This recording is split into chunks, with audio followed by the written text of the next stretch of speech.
Well, the Washington Nationals are officially on a pretty big losing skid right now, dropping 4 straight games, blowing a 5-0 lead to the St. Louis Cardinals yesterday. What went wrong? What went right? Hint, not a lot went right. You are Locked On Nationals, your daily Washington Nationals podcast, part of the Locked On Podcast Network, your team every day.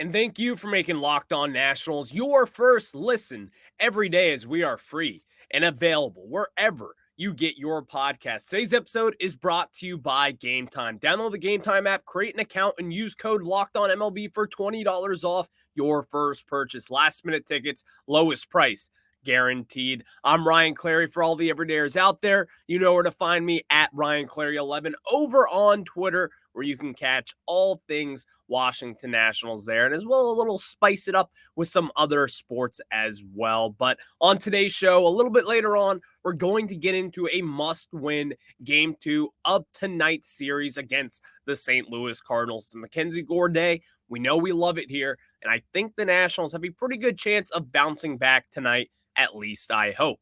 Second segment, this is a little bit of a deep dive conversation here, because if you look at the prospects down on the farm right now, besides James Wood, you have Robert Hassell, and you also have Elijah Green, a top 5 pick in last year's draft. Are these guys going to affect what the Nationals do in the MLB Draft in 2023? Because there are a lot of outfield prospects that will be in consideration for the Nationals at number 2. We're going to get into that and really how it affects what they could do in the MLB Draft, or if it does affect it at all. I'll answer that question, but let's recap last night's loss. Let's get this out of the way. It's a 5-0 game. When it's a 5-0 game and the Nationals are winning, any team in baseball is winning. The expectation, you win that game. You win that game and you smush the other team. That is not what the Nationals did in yesterday's game. They jumped off early, scoring 3 runs in that first inning. They scored 2 runs in the second inning, led by Lane Thomas, led by Corey Dickerson, Luis Garcia. Those guys were the highlight of yesterday's game. 2 former Cardinals, by the way, with Dickerson and Lane Thomas. Then we get into the third inning. Josiah Gray gives up 2 runs. It's fine. It's a 5-2 game. You have some padding there. You still have a 3-run lead. No problem. But if you know this Nationals team, you had to know, oh no, 5-0 sounds a lot better than 5-2. Because you're already thinking ahead. You're already thinking ahead because we've seen this before. We've read this book plenty of times this year. It's 5-2, you say? Josiah Gray can't go 9 innings today. That's out of the books. So what's got to come in next? The Washington Nationals bullpen. But no. Josiah Gray, let's put it this way, did not have his A stuff, to say the least.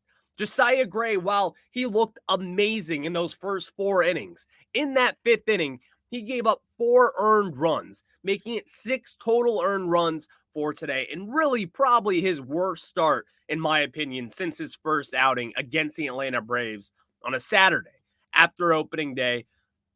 That has been his worst start since that game. And it hasn't even really been close. Now, here's the thing. With how good and how well and how much improved that Josiah Gray has been this year, no one should be upset.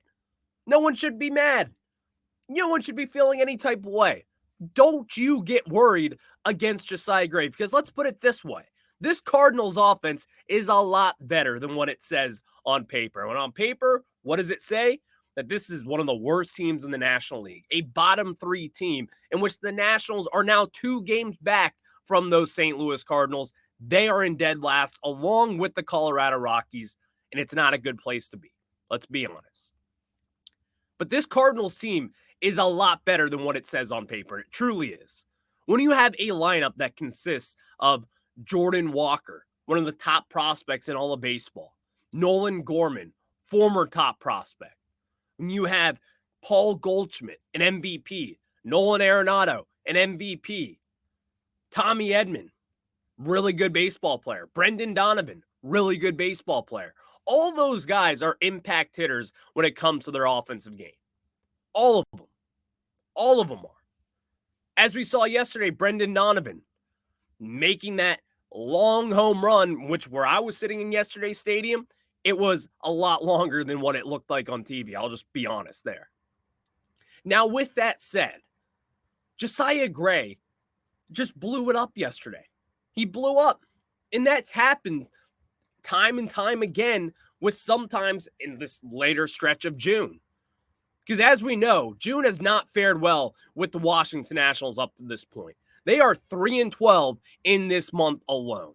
3-12 after going 14-15 in last May, being a very good baseball club, being at not above 500, but around a 500 baseball team. That was not the expectations for this team. Plain and simple. This Nationals team was never going to be a 500 club. It just wasn't. It doesn't have the talent. And also, if you see the inevitable trade that will happen at this deadline, who could it be? Who are we going to be shipping off? Because this team's going to get a lot more raw and a lot more young as this season goes on. That's a given. And it's going to happen. So prepare yourself for it. But yesterday's game just kind of shows you the talent gap of this team. The talent gap even compared to the St. Louis Cardinals, which, by the way, they are an ultimate disappointment. A complete disappointment. But they have the talent still on offense. You look at that lineup can put up 5+ runs or even 10+ runs on any given Tuesday. Any day. This Nationals team does not have that. This Nationals team doesn't really have the capabilities of coming back from these large deficits the way that the St. Louis Cardinals have, or the way that the Colorado Rockies have, even playing at Coors Field. It's simple. It's the lack of talent that's on display for the Nationals. And while the offense, you can't really blame them. You can't. Lane Thomas, again, carried the game. Again, Corey Dickerson. Again, Luis Garcia. You can't blame those guys. It was Josiah Gray.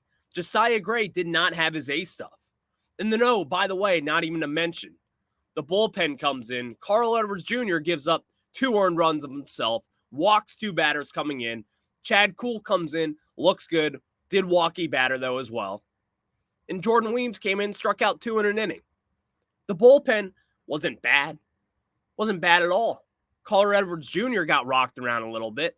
And that's kind of been the common theme here in the month of June for him. It hasn't been so pretty. He's had some ups and he's had some downs as he continues to walk more and more batters as the season goes on. And his trade value continues to sink and sink down lower and lower. This Nationals team does not have the talent or the skill players of teams like the Cardinals. They don't have the stadium that's offensive friendly like Coors Field. So these games will happen if you don't have your A game as far as starting pitching goes, especially if you have to give 4 innings to this Nationals bullpen. Good luck trying not to score runs off them. Good luck. Because really anyone at any point is going to score off this Nationals bullpen. And if you don't know that, just check out any game. Watch a game. And you see this Nationals bullpen and see what they do. Because night and night again, they blow it. But yesterday they did not. That was on Josiah Gray and what he didn't do and what he didn't have. His command was fine. He only walked 1 batter yesterday. He struck out 6 in those 5 innings. But the flashes of the 2022 Josiah Gray was back, giving up those 2 home run balls. That is where the key difference is of 2023, in my opinion. While his walk rate is still lower than what it was last year, you're starting to see that improvement. But as of recent, the long ball has started to bite him in the butt a little bit. And it's now raised his ERA to a 3.64. When just last week, it was at a 3.0 flat. No one should be concerned about this. No one. No one should be concerned. The Cardinals offense is legit. 100% legit. You cannot just sleep on them just because of their record, because the record ain't bad because of this offense. It's because of the pitching. As we saw yesterday with the Nationals scoring 5 runs in those first 2 innings off Jack Flaherty. So now tonight, maybe we can have that luck. Maybe the Nationals can get in with that because they so desperately need a win. I'm going to tell you why they need that win a little bit later on in the show, as the Nationals do play the Cardinals tonight at 7:05 Eastern Time. You can catch Josiah Gray, Mackenzie Gore, and the Washington Nationals, and every pitch of the Nats hometown broadcast with SiriusXM on the SXM app. Just search Nationals there. And before we get into this draft conversation, this is going to be a really interesting conversation for people who are looking at the MLB Draft, because the Nationals, they do have some options here. And really, if the Pirates do pass on Dylan Cruz, which, by the way, is an absolute total possibility, I'm going to get into that a little bit later on here.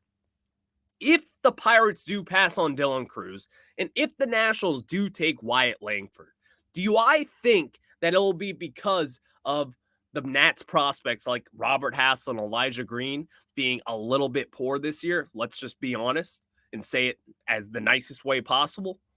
I'm going to answer that question. But before we do that, I got to tell you guys about our friends over at Game Time. And guys, I'm going to the game tonight. And what am I going to do? I'm going to wait until the last second going into Nationals Park, because buying tickets to your game aren't that stressful with Game Time.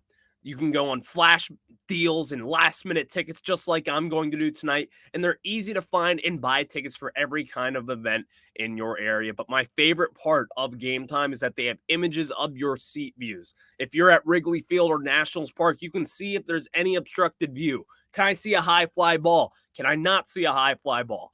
Game Time has you set and covered just like they have me covered tonight. Snag the tickets without the stress with Game Time. Download the Game Time app, create an account, and use code LOCKEDONMLB for $20 off your first purchase. Terms apply. Again, create an account and redeem code LOCKEDONMLB for $20 off.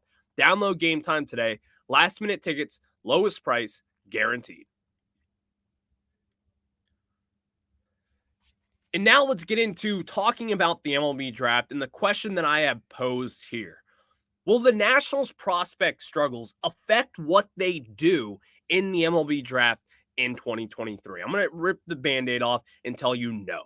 That's not how this will work, and that's not how the Nationals will be thinking of this. When you have guys like Robert Hassell, who at one point was probably the most prized prospect in that return of last summer with Juan Soto, he has fallen off a cliff, simply put.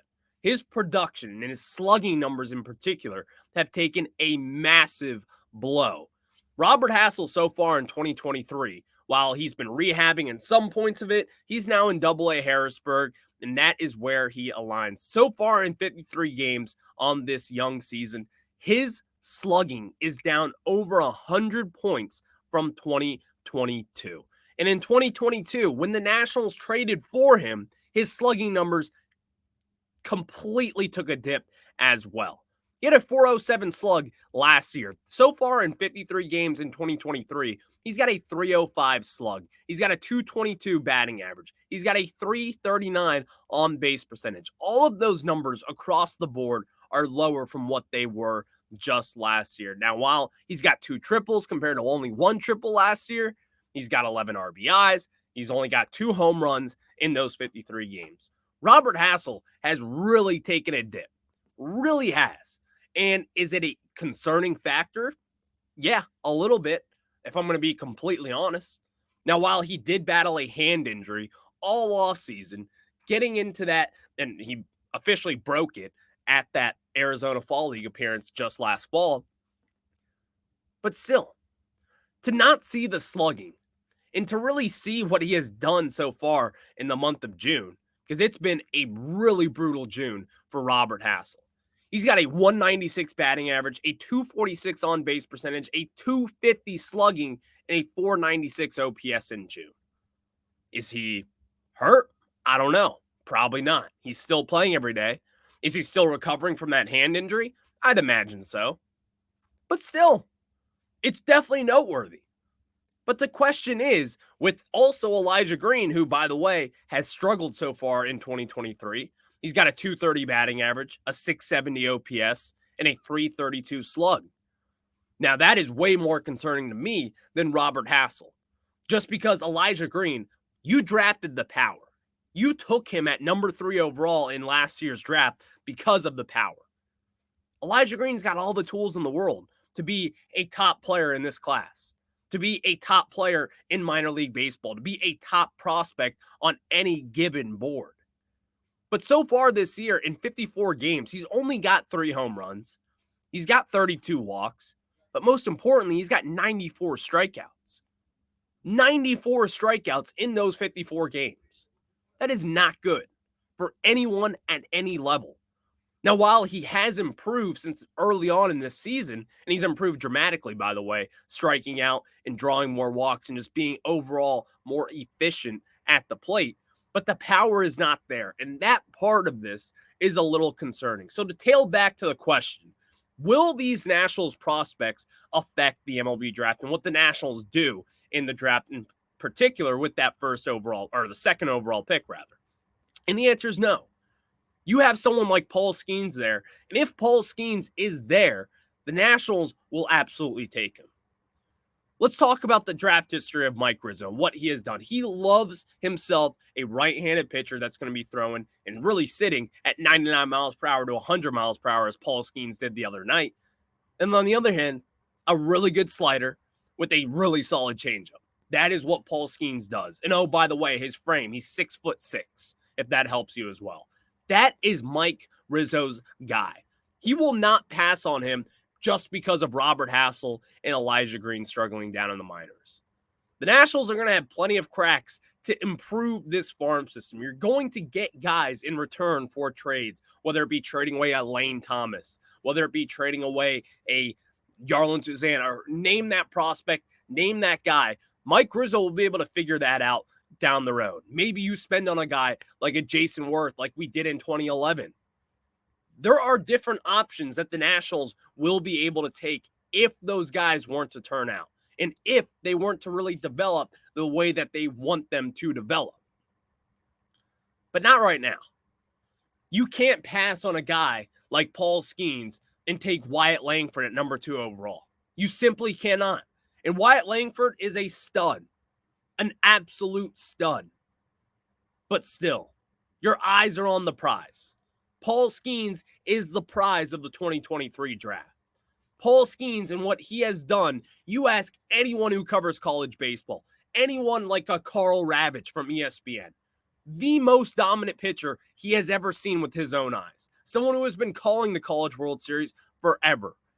And oh, by the way, Paul Skeens doing that on the biggest stage possible in college baseball over in Omaha on Saturday night, completely dominating that game. Paul Skeens is the prize of this draft. He has the highest ceiling of this draft in any situation you look at it. I truly believe that. Dylan Cruz, awesome player, awesome prospect. He's got the highest floor by far. I think his floor is being a star and his ceiling is being a superstar. That's how good Dylan Cruz is. Paul Skeens, his floor is a little bit lower than a star. I think he's going to be a very good pitcher if it doesn't work out for him. Work out. You see what I'm saying? And his floor, or his ceiling rather, who knows what it is. It's Steven Strasburg maybe if he didn't get hurt. That's his ceiling. And a lot of people are scared of that comparison. You must not remember the Steven Strasburg that I remember. Rookie year Steven Strasburg when he was throwing 99. And then he reinvented himself after Tommy John and he's mid-90s with a filthy changeup and filthy breaking pitches. Paul Skeens has that potential. But not only does he have that potential, he has the potential to carry on that torch and just sit 99 for the rest of his career like a Jacob deGrom. Like those guys. The guys who have won multiple Cy Youngs. The guys who are getting multi-$100 million contracts. Those guys. But if Dylan Cruz were there, the pick is a no-brainer. It is Dylan Cruz, and you don't look back. even if Paul Skeens is still there. Dylan Cruz is that good. And that is the only way I see the Nationals taking an outfielder. Not taking Wyatt Langford out of Florida, while his bat and his power is mesmerizing at times. He's just not the prospect of a Skeens or a Cruz. Cruz in particular, again, if he's there, you just have to take him because of what the promises are about him. Playing center field, doing all the different things that will help this Nationals team win more down the line. That is the only scenario in which the Nationals will take an outfielder prospect. Believe me, we could be surprised, but I don't think we will be because Mike Rizzo doesn't really play around with this. He's not going to take someone for underslot. That's not what the Nationals do.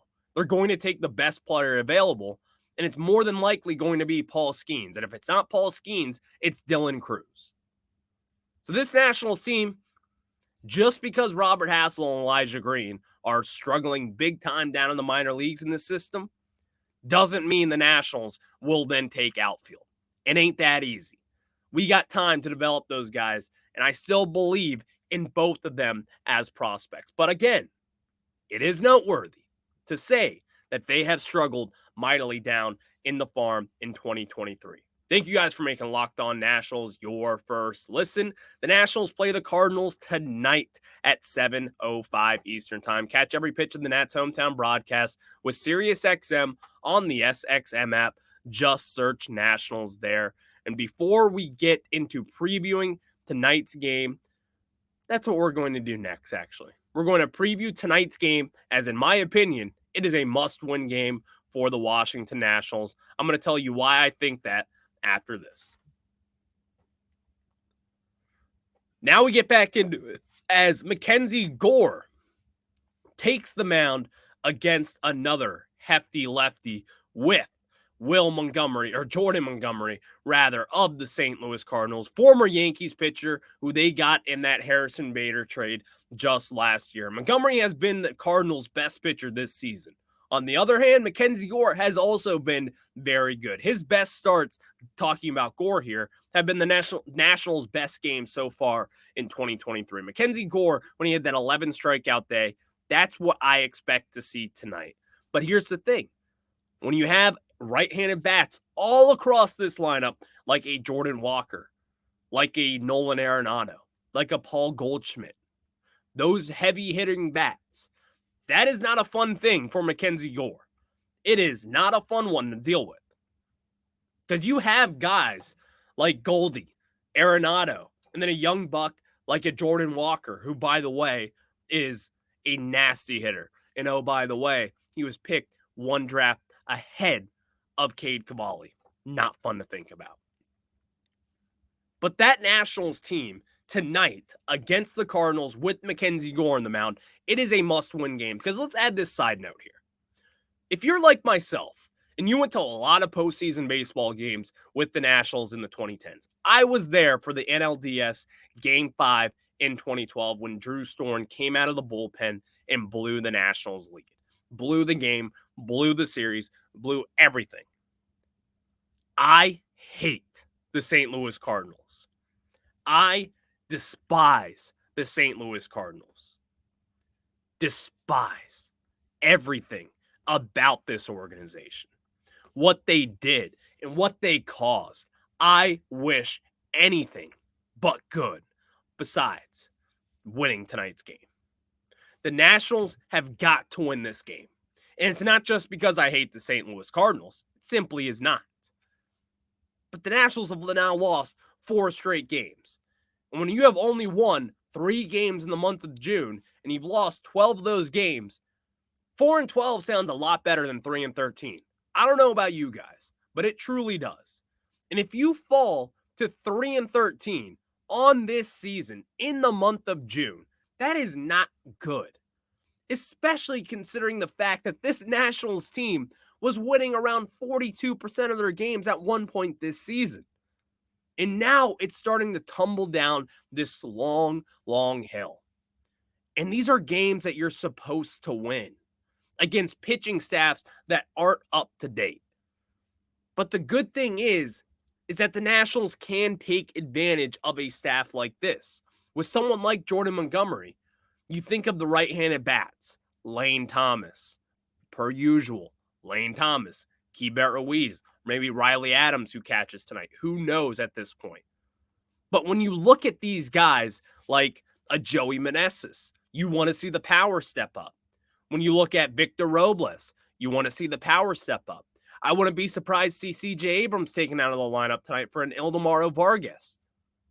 There are different ways, and then even Stone Garrett as well. He could be in this lineup tonight to take advantage and try to get some runs and try to manufacture your own way. The Nationals got to take advantage of tonight, and they have to avoid any way possible to lose 5 straight games at this point. 4 straight games is enough. 5 or even 6 tomorrow is not good. So you guys can catch every pitch in the Nationals hometown broadcast with SiriusXM on the SXM app. Search Nationals because the Nationals play the Cardinals tonight at 7:10 Eastern time. And thank you guys for making Locked On Nationals your first listen every day, as we are free and available wherever you get your podcast. I'll be over at the game tonight. If you see me, say what's up. I'll say what's up. I love talking Nationals when I am at the game. I'll be with the Cardinals fan, though, so that will not be fun. I'll catch you guys on the flip side. Go Nats, maybe. Please win. We'll talk about it tomorrow.